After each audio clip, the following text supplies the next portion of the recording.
আজকে আবার মুড়ি মাখা হবে। আজকে তো আবার একটু অন্যরকম রেসিপি দেখাচ্ছি, মুড়ি মাখা।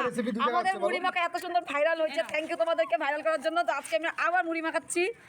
এই যে আমাদের শেফ, মুড়ি মাখা শেফ খেলবা সব। এই যে মুড়ি মাখা, চাকু, এই যে পেঁয়াজ, এই যে চাকু। এখন আমার বড় এত সুন্দর মুড়ি মাখায়, তার জন্য আমরা ঝঙ্কার মোড়ে একটা মুড়ি মাখা। লঙ্কা দেখো, লঙ্কা দিব। আপনারা যারা যারা মুড়ি মাখা খেতে ইচ্ছুক আমার বরের হাতে প্লিজ ঝঙ্কার মোড়ে চলে আসবে। ও সেই বললো। তুমি কি মুড়ির দোকান দিচ্ছ তাহলে?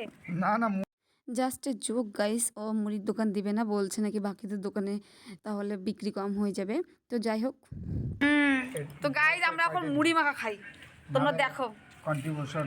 তো আমাদের শেফ প্রথমে এখানে পেঁয়াজটা কেটে নিয়েছে, কি সুন্দর করে কাটছে তো দেখেই নিচ্ছ। তো তোমরা যদি এরকম টেস্টি মুড়ি মাখা করতে চাও তো এভাবে কিন্তু পেঁয়াজটাকে কাটবে সুন্দর করে, কেটে কেটে আবার এরকম করে কাগজেই রাখতে লাগবে, নাহলে কিন্তু টেস্টটা হবে না।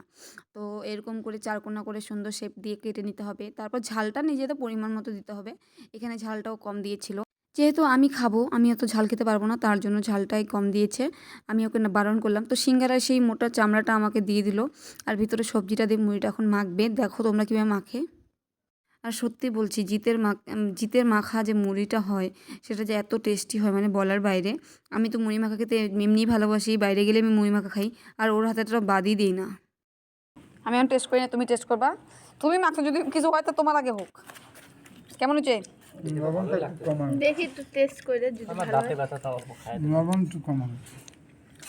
ভালো মতন কি বলবো, ঠিক আছে ব্যাপারটা, কিন্তু পুরো সবজি হয়ে গেছে। আর একটু মুড়ি লাগবে না? দিতে বলবো শুনে গেলে দেখো। দিদি, আর একটু মুড়ি আছে দাও তো। যদি বাইতে যাই তো পরে ভিডিওটা দেখতে পারবা, যদি মরে যায় তো বুঝতে পারবা।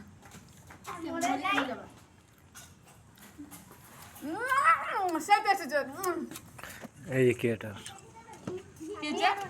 মুড়ি মাখার কি এটা? এদিকে আমাদের চা বানাতে বানাতে মুড়ি শেষ হয়ে গেছে। তো এতটুকুই, টাটা।